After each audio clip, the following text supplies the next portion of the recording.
So ప్రస్తుతం యుద్ధం ఆగిపోయింది. ఇజ్రాయెల్ దేశం కూడా అనౌన్స్మెంట్ చేసింది, ఇతర దేశస్తులు మీరు మా దేశం టూరిస్ట్కి రావచ్చు, ప్లేసులు చూడవచ్చు, మీరు వచ్చి మా దేశంలో నిరభ్యంతరంగా తిరగవచ్చు, ఎటువంటి యుద్ధం లేదు, సీజ్ ఫైర్ జరుగుతుంది, సో మీరందరూ కూడా మా దేశాన్ని విజిట్ చేయండి, దర్శించండి అని ఇజ్రాయెల్ గవర్నమెంట్ కూడా అనౌన్స్మెంట్ చేసింది. సరే, మరలా ఏదన్నా యుద్ధం వచ్చింది అనుకోండి, కంపల్సరీ రష్యా యొక్క పాత్ర ఎంతో కొంత ఉంటానే ఉంటుంది. ఇప్పుడు ఆ రష్యా పాత్ర యేసుక్రీస్తు వారు లేఖనాలు చెప్పినట్టుగా సంఘం ఎత్తబడ్డాక మధ్యాకాశంలో 7 సంవత్సరాలు సంఘం ఉన్న తర్వాత విడవబడ్డ వాళ్ళల్లో ఇజ్రాయేలు ప్రజలు ఉంటారు, యూదులు ఉంటారు. వారిని క్రీస్తు విరోధి భయంకరంగా చిత్రహింసలకు గురి చేస్తాడు.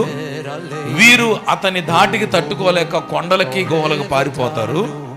అప్పుడు ఒక్కరోజు ఒక్క జనము ఏమైందంటే రక్షించబడిద్ది. ఒక గడిలో ఒక జాతి రక్షించబడింది.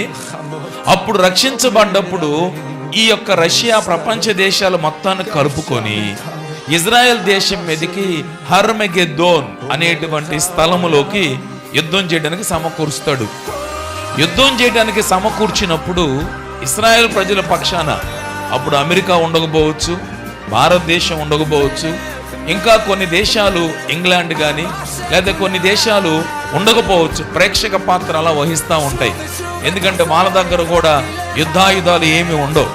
ప్రపంచ దేశాలన్నీ ఒక పక్క ఉండి ఇజ్రాయెల్ దేశం ఒక పక్కన ఉంటే వీళ్ళ తరపున యుద్ధం చేసేవాడు ఎవరు లేని సమయంలో దేవుడే దిగి వచ్చి వీరి తరపున యుద్ధం చేయటానికి ఆయన వాళ్ళతో ఉండబోతున్నాడు.